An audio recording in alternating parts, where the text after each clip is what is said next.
So now I'd like to introduce today's speakers, Matt Hunkler and Mark Curtis. Matt Hunkler is a structural engineer and project manager at ADF Engineering with more than 17 years of experience supporting industrial facilities across the United States. Since joining ADF in 2008, Matt has led and contributed to a wide range of projects including equipment retrofits, structural and platform evaluations, foundation and support design, and fall protection systems. His expertise spans building and equipment foundations, pipe and equipment supports, access platforms, load arrest systems, and pedestrian bridges, along with extensive field experience in structural conditioning assessments and corrosion evaluations. In recent years, Matt has taken on a larger project management role, overseeing complex, multidiscipline projects for food, grain, ethanol, and specialty processing facilities.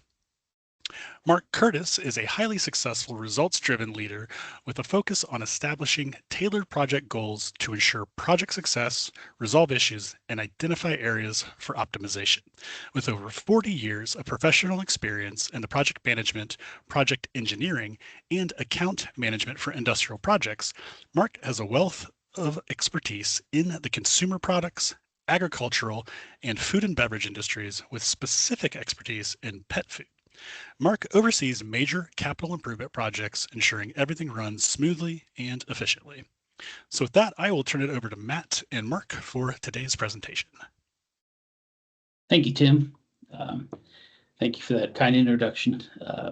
As Tim mentioned, this webinar is entitled Building It Right, Engineering Guidance to Prevent Errors, Rework, and Liability. And I want to appreciate my thanks to everyone who's joining. And I also want to thank Mark for stepping in somewhat last minute after one of our colleagues was unable to join me on this webinar. So thank you, Mark, for that. It's a pleasure to be here. I'm happy to have the opportunity to do this webinar. So I'll start with a brief agenda. We're going to have just one slide going over. So I guess first off, I'll say that we're covering a pretty wide range of topics in this 20-minute presentation. And so we could easily have each of these slides cover an entire webinar in and of itself, but we're going to go over a pretty general overview, and then we can definitely feel free to reach out if you have specific questions related to any of these topics. But we're starting out with going over some of the leading causes of project failures during the construction phase.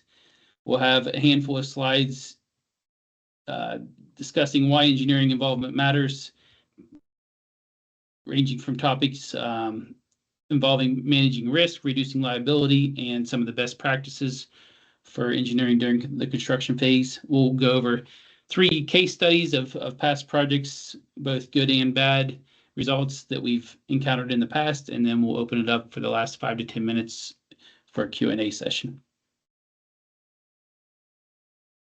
So to start with, as most of you likely know from your past experience, most of project failures happen during the construction phase.